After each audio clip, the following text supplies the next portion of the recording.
Well, hey everybody, I got to catch my breath after hiking all the way over to that picnic table to continue videoing. yeah, so two things we moved to try to get a better angle on the sun, and we found a picnic table to sit on. And being at our age, it's good to sit at a picnic table. We like picnic tables, picnic tables. And there's dirt around it too. We That's like right, dirt. yeah, and leaves.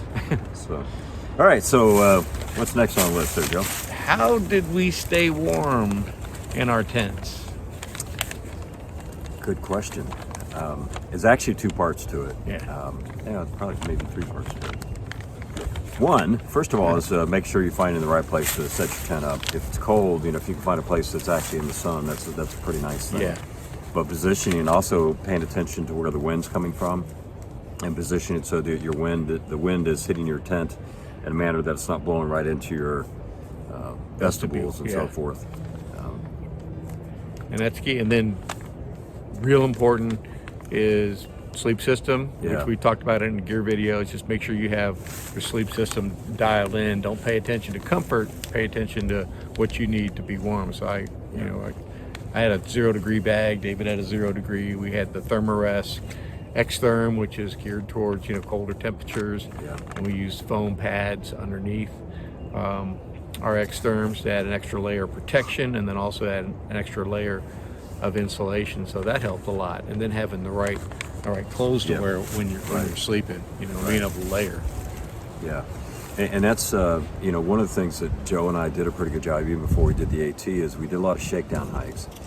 And shakedown hikes are just that, you're going out doing some small overnighters just to test out your gear, find out what works and what doesn't. And picking times that you don't necessarily think you'd like to go just because of the conditions, but you do it to see what's going to happen. Yeah, I mean, both in the sense of, for us, we did when it was raining, we did when it was cold, snowing, just to try to figure out, did we have the right things to be successful on a long-term hike? And our sleep system, what we started out with, changed after some of our our shakedown hikes. Yep. We realized that isn't going to work, and that's where we kind of settled into what Joe mentioned, both our sleeping bag and our sleeping pad. Again, most important stuff. Mm-hmm. And then the last thing is the clothes that you're wearing. Yeah. What do you have to put on at night? One of the biggest things, you always want dry clothes to put on at night. Always. And this is tough. I saw some people that were, my clothes are sweaty, so I just wore what I slept in last night. Not a good thing to do, because those clothes are going to get wet and sweaty, and the worst thing that can happen is that you get to camp at night and you have nothing dry to put on. And it doesn't take much to get hypothermia going. It could be in the 60s, and we're laughing because our trekking pole's slowly moving over. Stay with us, folks. We're just going to shift this thing back. I think that's pretty good. Yeah, we'll see until the next breeze comes along. So I hope you all enjoy that. We're both. So, which also, we've always said we're not good at this. Yeah, we don't do this for a living. We don't do this for a living.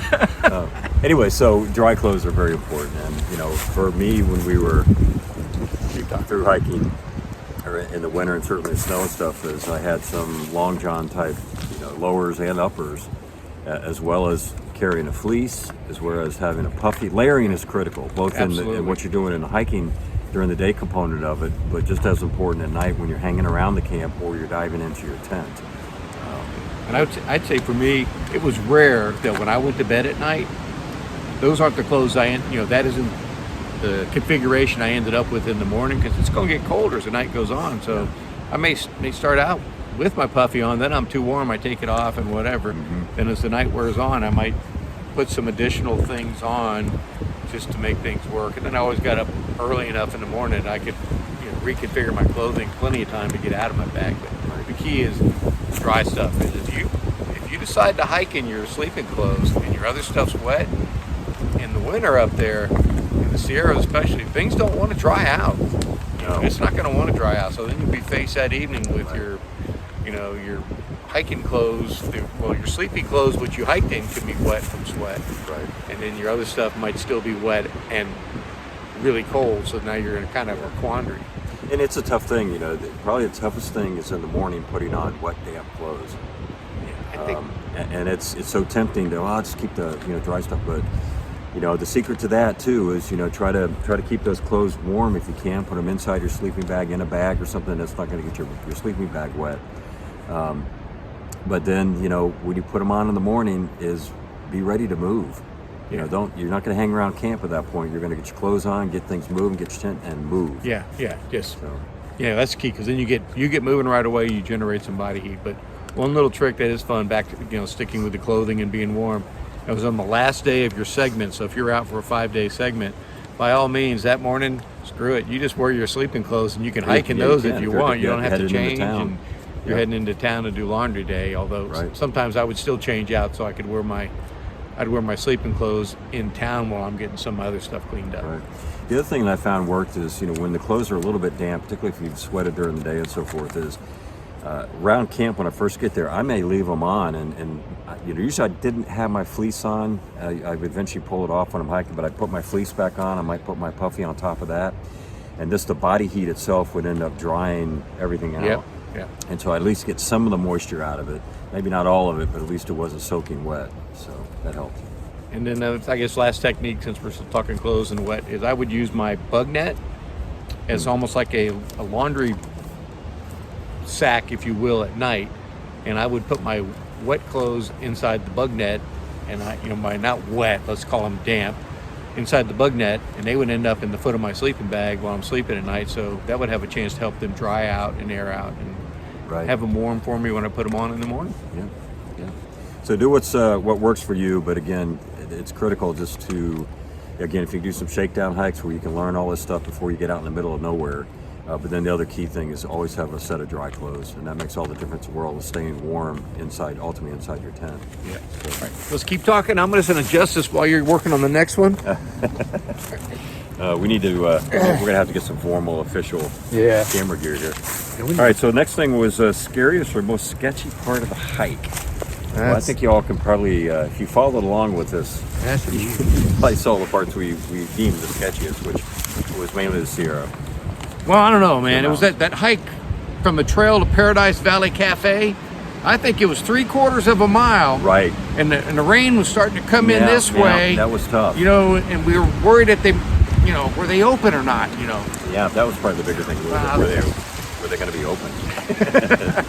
But yeah, we, just again, you saw our videos, so we did some things that I hope I never have to do again. And again, part of it is probably we are a little bit older, not as flexible as perhaps some of the younger guys. But some of the mountaineering with the ice axes and the crampons and so forth. And overall, not too bad, but there was, pieces you saw them where we're, doing things that every day. In fact, that last week we were in the Sierra. Again, Joe and I commented at every day, end of the day, is like, man, that was the sketchiest thing I've ever done. The next day was, well, that was the sketchiest thing I've ever done. And again, that was driven by the conditions. Of that being the off the charts winter that they had with the snowpack and everything else.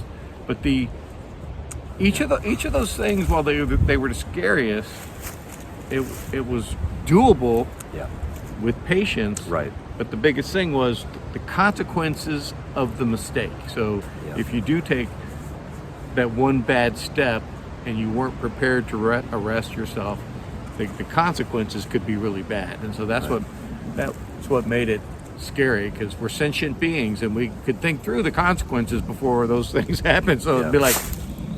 But also with that, we say they're sketchiest, but Joe and I would think through everything.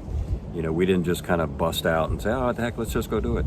We'd make sure we were doing it the right way. We were trying to be as safe as we could. Again, doing some things we'd never done before, but we were doing it in a manner that we were trying to understand what are the consequences if we mess up. So let's focus pretty heavily on how we're going to do this. And that's not to say we didn't have some mess. We'd think it through and thought we had it, and then we'd realize, we didn't. No. Not quite as well as we'd like to have. But that's life, the experience of life, and just make sure that the mistakes that you do have from making a bad decision aren't ones that are going to. But I think those are probably the sketchiest. We're just dealing with the snow. The rest of the stuff, there were some hard parts. We had some water crossings that were challenging. Certainly you saw some of those when we were in the Sierras, but even outside of that where, they were challenging, but they weren't life-threatening or anything like that. The consequences were pretty low.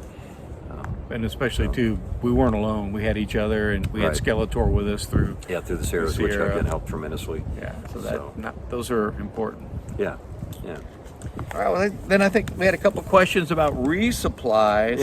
How did we manage our gear delivery and returns, and then how do we manage our resupply boxes. Part of that, it's WIFE, the wife. Yeah. Looking for some acronym there. Yeah, well, I was trying to come up with one. No, what's it? What's in it for me, or what's in it for everyone? Okay, but my wife was amazing. You know, I had stuff there supplied at the house. David had stuff at his house, so we could make a phone call as we were managing things and have a box thrown together, and they'd run it. You know, one of our wives would run it to the post office and send it to us. So that was the biggest single thing, is we had that to rely upon. Yeah, and before we left, I know for myself, I had probably figured out that there were, I don't know, 3 or 4 places that I knew I was going to want to send a resupply box, and I tried to load up things ahead of time with what I thought was the core components. But then the rest of it was, you know, just planning the resupplies as you go along. Yeah. And I will say that, you know, I was a little bit worried on the PCT about how hard it was going to be to resupply. On the AT, it's a lot easier. You're doing a lot of road crossings. You're going near towns a lot more often. On the PCT, that was one of my fears, I guess, is, gosh, this is going to be difficult. And it turned out it wasn't. You know, you would, just in planning every day, every week, would be like, okay, hey, we got 100 miles to get to our next resupply. Do I have what I need to get to that? And what's the one beyond that, so I know how much I need to buy there? And also, again, we've talked about this, so it's very difficult when you start out and say, gosh, we got 2,600 miles to hike. Oh my God. Well, what you end up doing is you break it down into those resupply periods, and you're kind of focused on that. You're not even focused on the 2,600. It's like, well, we got, you know, 100 miles to this next one. What do we got to do to get there? Okay, we did that. Now what about the next one? So it actually turned out a lot easier. And then the times where we sent our boxes, it would be places that we knew we wanted to stop, and it would be convenient for doing resupply. And the biggest risk you run, well, you send stuff there that you don't need, well, then you can just bounce it forward or send it back or whatever. But you do, we found, you know, there are essential things that you will plan probably in advance. When you get to Kennedy Meadows, you're going to be changing your gear in all probability. If it's a normal year and you didn't deal with much snow, you get to Kennedy Meadows, you want a bear canister. You're probably going to want either crampons. If you didn't already have microspikes, you'll want those. If you're not using crampons, you'll want an ice axe. There'll be things that you might change your sleep system a little bit because you're going to be dealing with something colder than what you did in the hot desert and things like that. But for us, because we started so early, you know, his sleep system went the whole way, and I did a swap out at Cascade Locks to a different sleeping bag just because it was convenient, thing. So, but you know, it's a good point. As you're looking forward and you're trying to figure out your resupply, it's not only the food, it's the gear. Yeah. And knowing, again, I'll go back to the AT, that we knew that we had a winter month period and then we had a summer. And the AT was a little bit more defined. So we knew at this certain point we were going to switch out into our summer gear, which meant getting rid of some of the long johns, getting rid of some of the warmer clothes, getting rid of or changing out our sleeping pads or something, sleeping pads and bags, so things that were a little bit lighter. And that kind of stuff. So you want to kind of try to think through that as best you can. But on the PCT, it was a little bit more difficult last year because of the way the weather's played on us. Yeah, it did. But it was it's all managed. But I would say the best advice is something you mentioned earlier. Don't try to look at the whole thing and think you have to figure it out. Once you get out there, as long as you're pretty focused on the next 2 to 3 weeks on what it is you're going to need gear-wise, or what's your plan of attack for food and everything else, you'll get through it. And then you just have to make sure that when you do leave town to go do your next leg, that you got what you needed to get to the next point. Right. And then repeat. It's rinse and repeat. You get to the next point, you make sure you have enough to get to the one after that, and and it becomes sort of a natural thing. It does.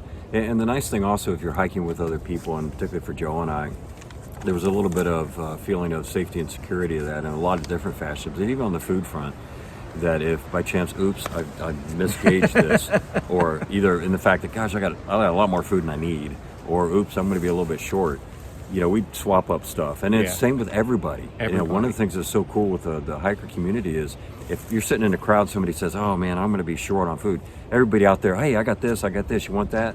Everybody was looking out for each other and helping each other get to that next spot. Yeah, and that can be gear, it can be medical, it can be food, everything else. So very helpful. Yeah.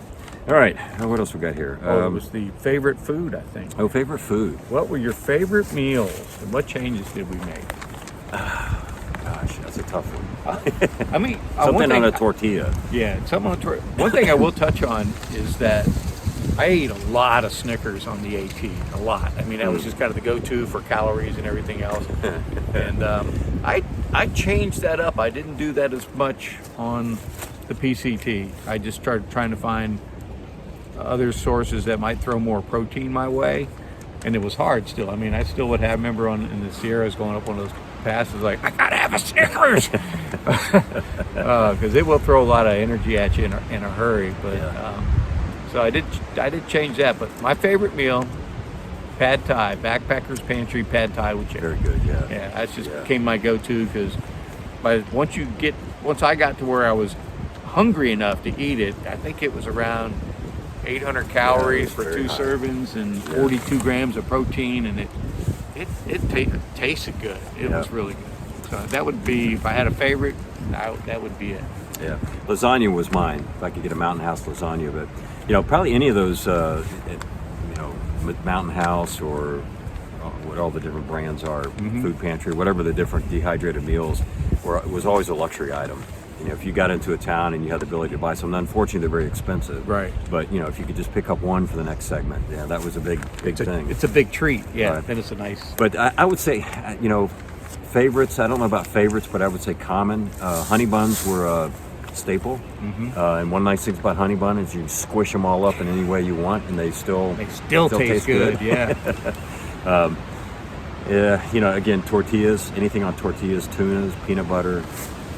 Again, in the tuna in the pouch, definitely look for the ones that have the olive oil or the sunflower oil, because it really jacks up the calories for you in that. And it's some healthy oils for you to get. And probably, again, nutrition was the thing that I did not do well on. There's a lot of people out there that were certainly eating a lot better nutrition wise, but I was really just into calories and protein. I didn't, I did do a multivitamin every day to try to make up for my poor eating habits. And you did pretty good at trying to get the volume in, especially make up for it when we're in town with salads and steaks. But one other plug is I used a protein drink, Kachava, and it's a plant-based protein nutrition drink, and it has probiotics and all kinds of good stuff in it. My daughter turned me on to that, but you have to buy that online. So that's one of those things that would get shipped to me, and then I would carry. When I'd get it, I'd maybe get two weeks worth of that, and then maybe supplement it with Carnation Instant breakfast with the protein and the dehydrated milk, and then maybe that Fortificata, which is that fat dehydrated milk. And then just the other popular thing was mashed potatoes, instant potatoes, where you could just throw in whatever you wanted. For me, usually it's bacon bits or Slim It's just like a Jims canvas that you exactly, paint on. Yeah, exactly. And then the popular ramen. And the ramen bombs, where you have ramen and mashed potatoes mixed together, which is actually pretty good. But it became, I didn't really get too tired of anything. I would trade off a few things, like sometimes I do Pop-Tarts, sometimes I do the honey buns, sometimes I do oatmeal, sometimes I don't. I try to put some variety in there, but I don't know if I really had any favorites per se. And there's tons of different protein bars out there. Builder's bars, Cliff bars, Pure Protein. I found this one, I think it's called Urbans that I found, and it's more like a Baby Ruth, but it's very high on protein, very low on sugar, but it does have carbs in it, and that's going to be my new go-to. So just get out there and try stuff. Go out there and look around. You'll find things that you like, and if you like it sitting on your couch and it tastes good to you, you're probably going to love it when you're out in the woods. Right. All right, we're gonna cut this segment here. I know this one's kind of running along, and we'll probably do one more. We got another set of questions that we'll try to tackle and wrap it up. So we'll talk to you all in a little while. All right, back at you. Happy trails.